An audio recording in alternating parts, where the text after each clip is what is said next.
राधे राधे राधे। भक्तों, भगवान की भक्ति के साथ साथ, प्रेम करने के साथ साथ उनकी प्रतीक्षा यदि मन में होने लग जाए कि वो जरूर कृपा करेंगे, दर्शन देंगे, आएंगे, आशाबद्ध समुत्कंठा नाम गाने सदा रुचि है। आशाबद्ध समुत्कंठा होनी चाहिए, प्रभु का नाम गाने में रुचि होनी चाहिए। तो नवीन सन्यासी के रूप में आने की वो कृपा करते हैं महाप्रभु जी। बात ये थी कि महाप्रभु जी कटवा से भागे थे वृंदावन के लिए, लेकिन रास्ते में ग्वालों ने हाथ ऊपर कर करके हरि बोल का कीर्तन किया, तो महाप्रभु को लगा कि ये सब वृंदावन के हैं, तो इनसे पूछ लें वृंदावन का रास्ता किधर से है। तो जैसे ही ग्वालों से वृंदावन का रास्ता पूछा तो श्री नित्यानंद जी ने देखा कि ये तो बड़ा सुयोग है। उन्होंने पीछे से हाथ के संकेत से ग्वालों को शांतिपुर का रास्ता दिखाने को कहा, और ग्वालों ने प्रभु को शांतिपुर जाने का रास्ता दिखा दिया कि ये रास्ता है। तो प्रभु उस रास्ते पर चल दिए और ग्वाले उनके पीछे आ रहे थे, पर नित्यानंद ने मना कर दिया कि तुम लोग पीछे नहीं आओ। और भक्तों, नवद्वीप में, शांतिपुर में, कटवा में सब लोग प्रतीक्षा कर रहे थे कि महाप्रभु कब दर्शन देंगे। तो प्रभु अब ग्वालों के निर्देश के अनुसार शांतिपुर के प्रशस्त पथ पर चल दिए। पीछे नित्यानंद, उनके पीछे थोड़ी दूर मुकुंद और गोविंद। तब प्रभु की अर्ध बाह्य अवस्था है, चित्त एक भाव में विभोर है, अतः बाह्य जगत के साथ उनका संबंध प्राय नहीं है। आंखें खुली हैं, रास्ता देख रहे हैं, बाहर की अन्यान्य चीजें भी देख रहे हैं, किंतु इससे भी ध्यान भंग नहीं हो रहा। मन में यही सोच रहे हैं कि अवंती नगर के विप्र की तरह वृंदावन पहुंचकर एक मन से गोविंद भजन करूंगा। फिर वह श्लोक भी पढ़ा जिससे दृढ़ प्रतिज्ञता के साथ भगवत भजन किया जाता है। और फिर तात्पर्य बताया, फिर बोले साधु विप्र तुम्हारा संकल्प जीव मात्र को अनुकरण करना चाहिए। ये कह रहे हैं और चल रहे हैं, तभी लगा कि उनके पीछे कोई आ रहा है। प्रभु के स्थिर नयन रास्ते पर है, चित्त उसी भाव में विभोर है। जब जान गए कि पीछे कोई आ रहा है, फिर भी नयन तारों को स्थान भ्रष्ट नहीं होने दिया। वृंदावन विहारी की तरफ ही ध्यान है। रास्ते की ओर देखते हुए कुछ तो मन ही मन, कुछ मानो पीछे आ रहे व्यक्ति से पूछते हुए बोले, वृंदावन और कितनी दूर है? नित्यानंद ने देखा कि प्रभु का स्वर प्रश्नात्मक है, तो सोचा ये सुयोग छोड़ने का नहीं। तुरंत उत्तर दिया, वृंदावन और अधिक दूर नहीं। प्रभु ने सुना पर जरा भी विचलित नहीं हुए। जैसे चल रहे थे वैसे ही रास्ते पर नजर रखे चलते रहे। मन में आनंद है कि वृंदावन पहुंचकर निश्चिंत होकर मुकुंद भजन करेंगे। उसी भाव का एक आनुषंगिक प्रश्न पूछ लिया, वृंदावन कितनी दूर है? प्रश्न का उत्तर पा लिया। फिर भी मन में जो आनंद तरंग खेल रही थी, उसे भंग कर ये जानने की जरा भी चेष्टा नहीं की कि उनकी बात का उत्तर किसने दिया। अब उन्हें समझ रहा कि वृंदावन के ग्वाले उत्तर दे रहे हैं हमको, जबकि बोले थे नित्यानंद जी महाराज। पहले की तरह सिर झुकाए चलते रहे। इससे नित्यानंद ठगे से रह गए।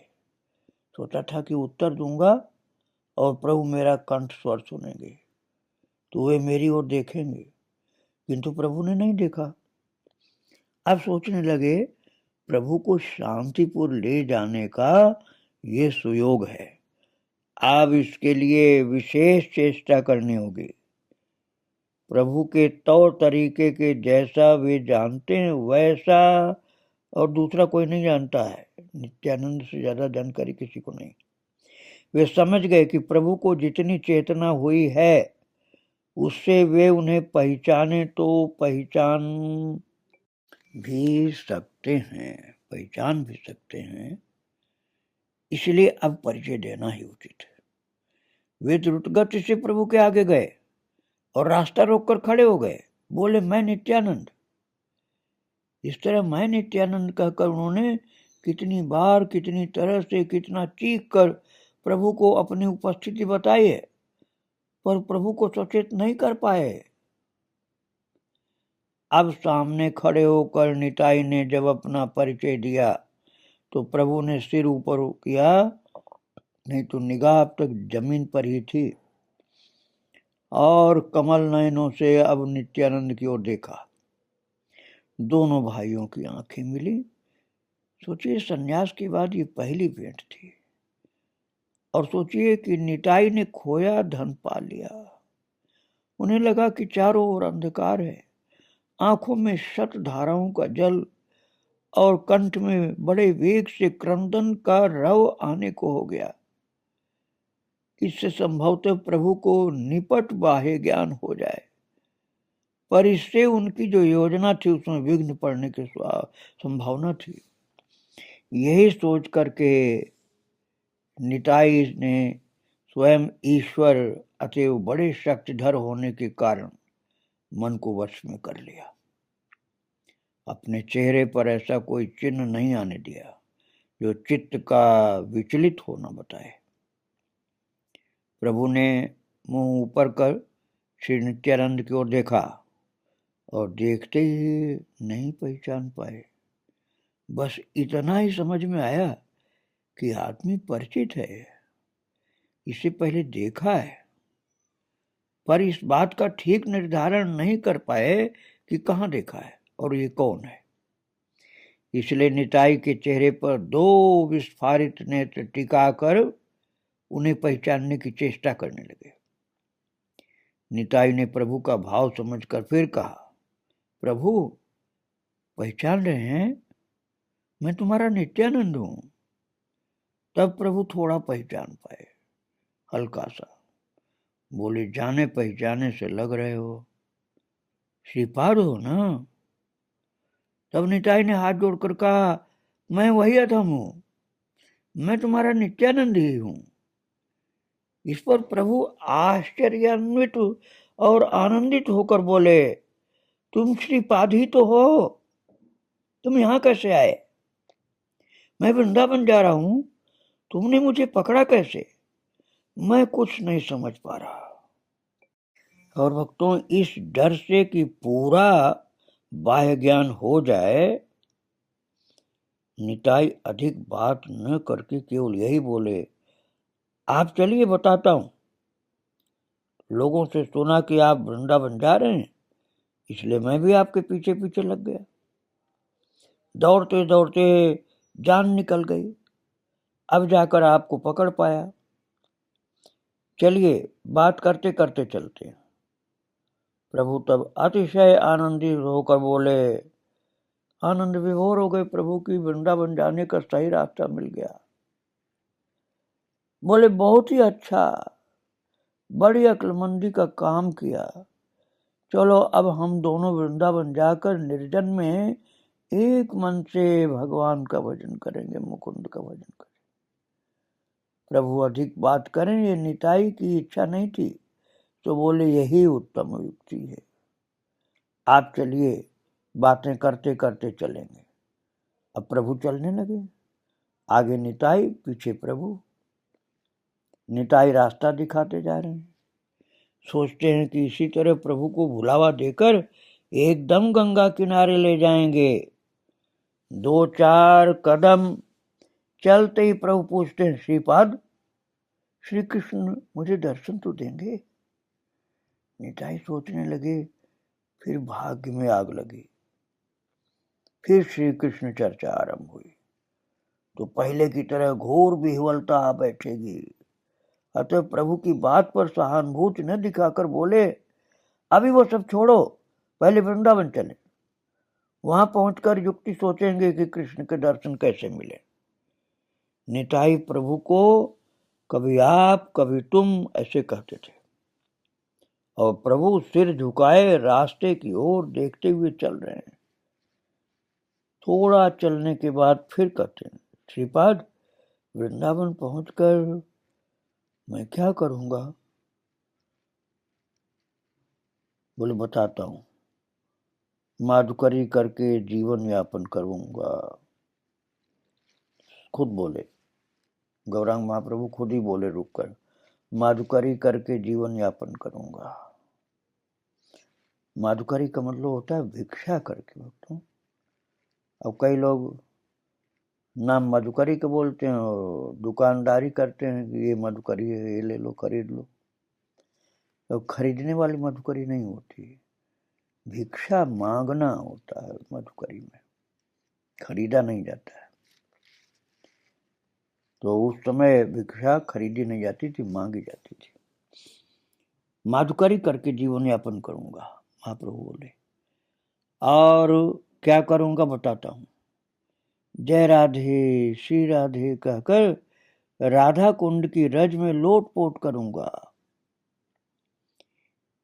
वे वृंदावन जाकर के क्या क्या करेंगे, मन की उन सारी बातों को जैसे ही बताना शुरू किया, वे गदगद हो गए। निताई ने देखा कि आसार बहुत अच्छे नहीं। फिर कपाल में आग लगने की तैयारी है। अरे अभी इनको पता चल जाएगा कि वृंदावन नहीं जा रहे हैं, शांतिपुर जा रहे हैं, तो गड़बड़ होगा। तब वे प्रभु की उठती भाव तरंग से रोकने की आशा से बोले, प्रभु तुम्हारी ये सब बातें मुझे इस समय अच्छी नहीं लग रही। भूख प्यास से तुम भी कातर हो, मैं भी कातर हूं। पहले वृंदावन चलें, भूख प्यास शांत करें, बाद में मुकुंद भजन की युक्ति बनाएंगे। नित्यानंद ने सोचा कि वे भूख प्यास से दुख पा रहे हैं, यह सुनकर प्रभु को थोड़ी दया आएगी। संभव है कि उन्हें अपनी क्षुधा पिपासा का भी बोध होगा और उनकी बाह्य इंद्रियां सजीव हो जाएंगी। यदि हुआ तो अंतरेंद्रियों की शक्ति का ह्रास होगा और वास्तव में निताई की झिड़की से प्रभु थोड़े चुप हो गए, पर अधिक देर चुप नहीं रह सके। थोड़ा चलने के बाद डरते डरते धीरे धीरे फिर पूछा, श्रीपाद वृंदावन और कितनी दूर है? सुनते ही नित्यानंद के आगे ये बात मध्याह्न सूर्य की तरह चमक उठी कि इनका क्या क्या क्या क्या कर्तव्य होगा उनका, अर्थात क्या आप करना चाहिए। तो निताई चिंता का बोझ कंधों पर लिए प्रभु के आगे आगे चल रहे हैं और उस चिंता से एकदम अभिभूत, संज्ञा शून्य है। सोचते हैं, प्रभु को तो शांतिपुर की ओर में ले जा रहा हूं। प्रभु भी वृंदावन के रास्ते के भ्रम में शांतिपुर मार्ग पर चल रहे हैं। उन्हें बाह्य ज्ञान भी धीरे धीरे हो रहा है।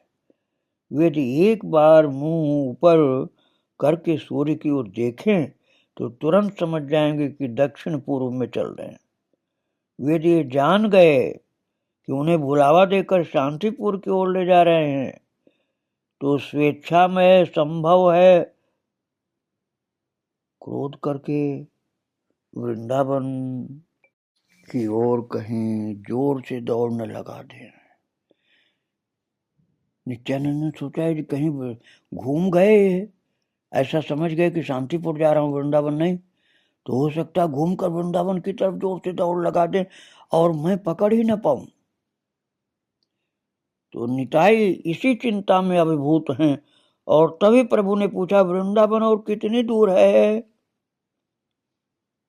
तो प्रभु ने ये जो और शब्द कहा, वृंदावन और कितनी दूर है, ऐसा पूछा था ना, वृंदावन और कितनी दूर है। तो प्रभु ने जो और कहा था ना, इससे निताई समझ गए कि प्रभु को ये भ्रम है कि वृंदावन के खूब पास आ गए हैं, चलते चलते पहुंचने वाले हैं। तब उनका कर्तव्य है, ये निर्णय विद्युत गति से उनके हृदय में प्रविष्ट हुआ। क्या कर्तव्य है?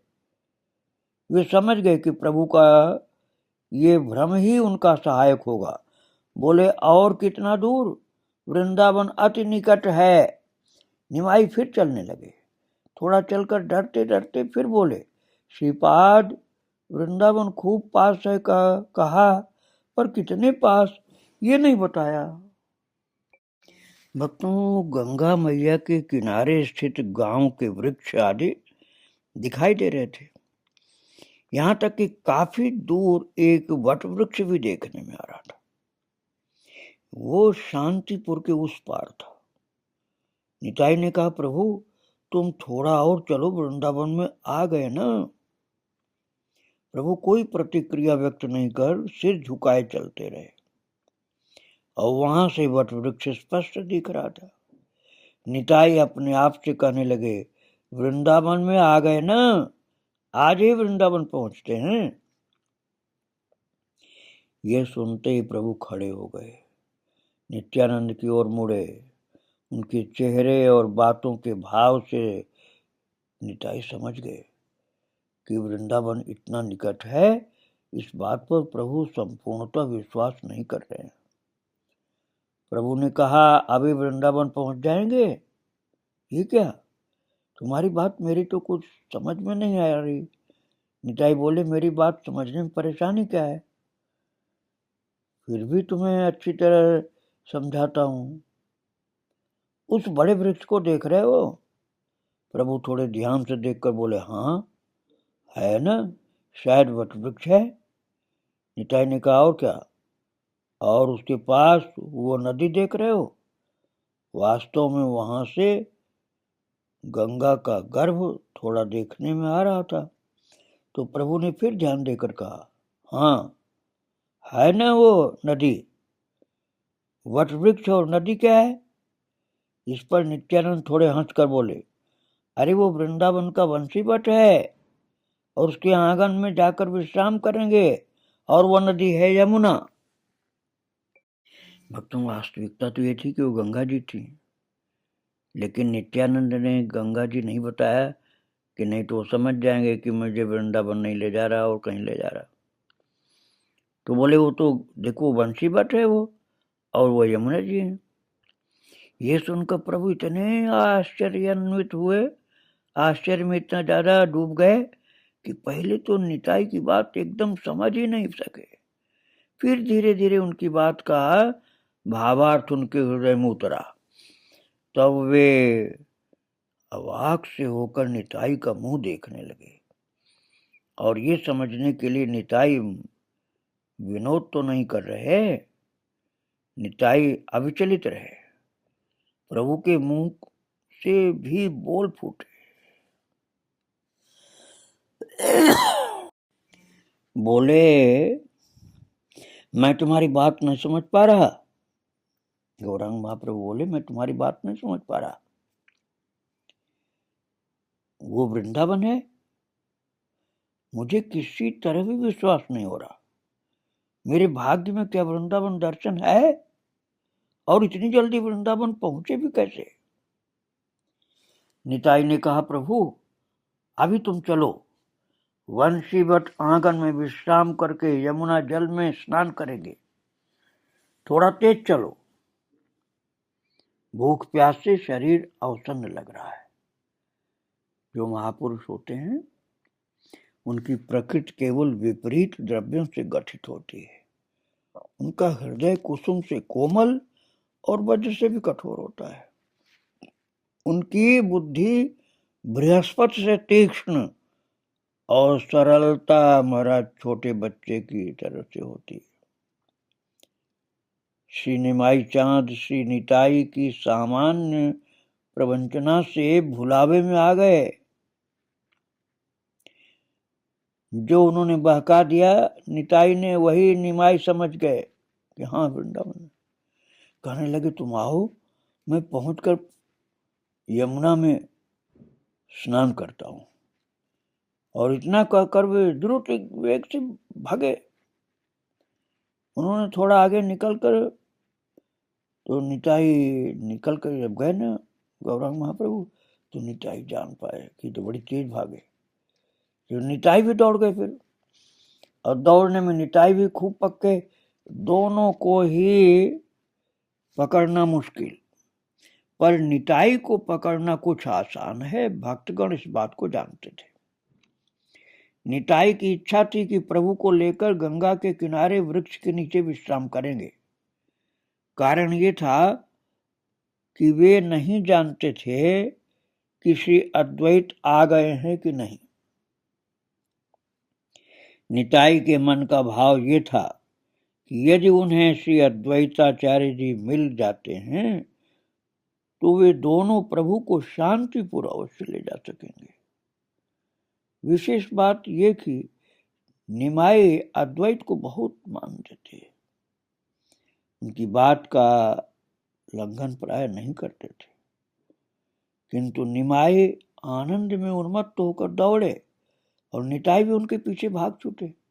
तो प्रभु तीर पर पहुंचते गंगा को यमुना समझ के कूद पड़े, और कूदते समय यमुना मैया की जय भी बोल दिया। भाग्य से श्री अद्वैत की नौका भी उसी समय उसी घाट से आकर लगी, और नाव में उनके साथ और भी कुछ भक्त लोग थे।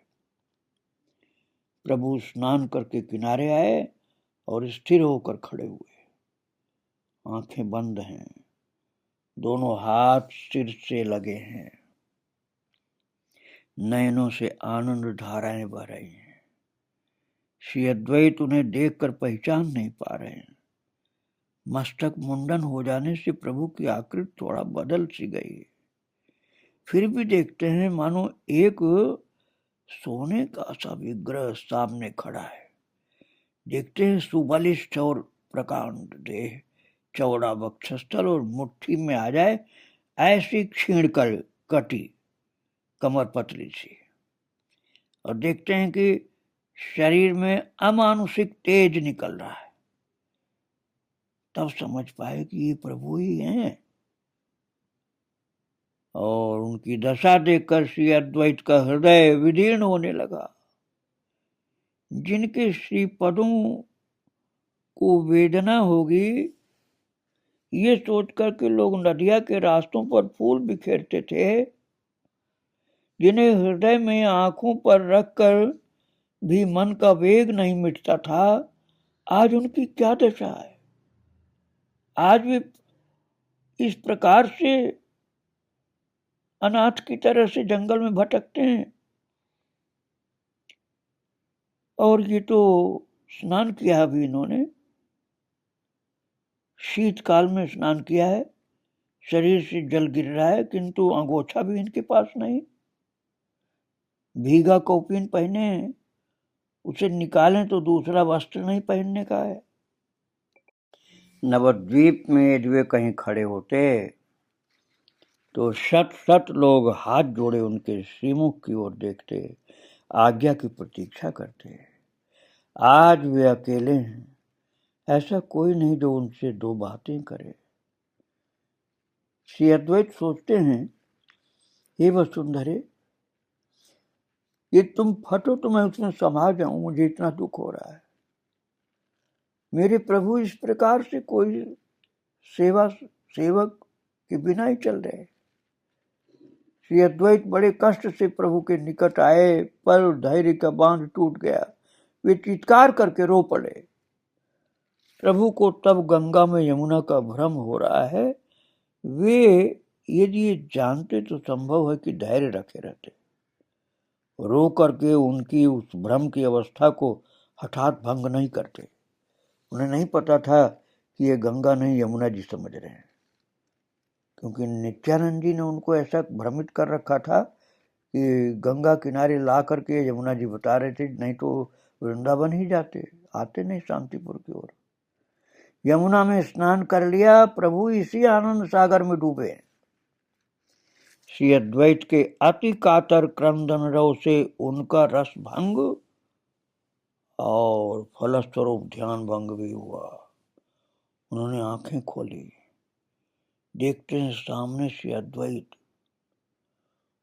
उन्हें देख कर कि प्रभु विस्मय में डूब गए, ये मेरे सामने कैसे है। और नित्यानंद भी सामने खड़े हैं, उनकी ओर देखकर चुपके से पूछते हैं, श्रीपाद ये अद्वैत आचार्य है ना? निताई में इस समय बहुत साहस आ गया है। उस पार शांतिपुर है, घाट पर नाव है और अद्वैत उपस्थित हैं। प्रभु और जाएंगे कहाँ? अब और प्रताड़ना की आवश्यकता नहीं समझती, इसलिए स्पष्ट रूप से बोले, प्रभु वे ही हैं, ये अर्थात वही है, अद्वैताचार्य जी हैं। निमाई से अद्वैत को पा करके अति आनंदित हुए। भीगे शरीर से उन्हें प्रगाढ़ आलिंगन प्रदान किया। बोले तुम भी आए हो, अच्छा किया, अब हम लोग सुख से मुकुंद भजन करेंगे। थोड़ी देर बाद मन में संदेह उत्पन्न होने पर बोले, मैं वृंदावन में हूं, तुम्हें कैसे पता चला? इस पर श्री अद्वैत समझ गए कि प्रभु को ये भ्रम हो गया है कि वो वृंदावन आ गए। इससे श्री अद्वैत का हृदय फिर द्रवित हुआ और वे उत्तर नहीं दे सके। उत्तर देने लगे तो रोना आ गया। और भक्तों, उत्तर न पाकर और श्री अद्वैत को रोते देखकर प्रभु असल बात जानने के लिए एक बार निताई और एक बार अद्वैत के मुंह की ओर देखने लगे। निताई से बोले, श्रीपाद मैं तो कुछ समझ नहीं पा रहा। मैं वृंदावन आया, रास्ते में देखता हूँ तुम सामने खड़े हो और थोड़ा आकर के देखता हूँ श्री अद्वैताचार्य उपस्थित हैं। ये कैसे संभव है? मैं सचमुच वृंदावन में हूँ या कहाँ हूँ? मैं क्या स्वप्न देख रहा हूँ? ये जागृत है या स्वप्न है? क्या उत्तर दूं? निताई सोच रहे हैं क्या उत्तर दूं, किंतु उन्हें उत्तर देना नहीं पड़ा। प्रभु को एकदम बाह्य ज्ञान हुआ और वे सारी बात स्पष्ट रूप से समझ गए और समझ गए कि उस पार शांतिपुर है और समझ गए कि निताई उन्हें धोखा देकर वृंदावन के नाम से शांतिपुर के इस पार ले आए हैं। भक्तों की व्यथा को दूर करने के लिए नित्यानंद ने ये छल वाली लीला की थी। अद्वैताचार्य से मिलाना था उनको, भक्तों को दर्शन कराना था, इसलिए वे लेकर के वृंदावन न गए, वापस शांतिपुर आए हैं। आगे के चरित्र में आपको फिर सुनाऊंगा। आज प्रभु को और उनके भक्तों को प्रणाम करके यहीं विराम दे रहा हूँ। श्री राधे राधे, जय जय श्री राधे श्याम, जय जय श्री सीताराम। गौरांग महाप्रभु की जय। श्री राधे राधे।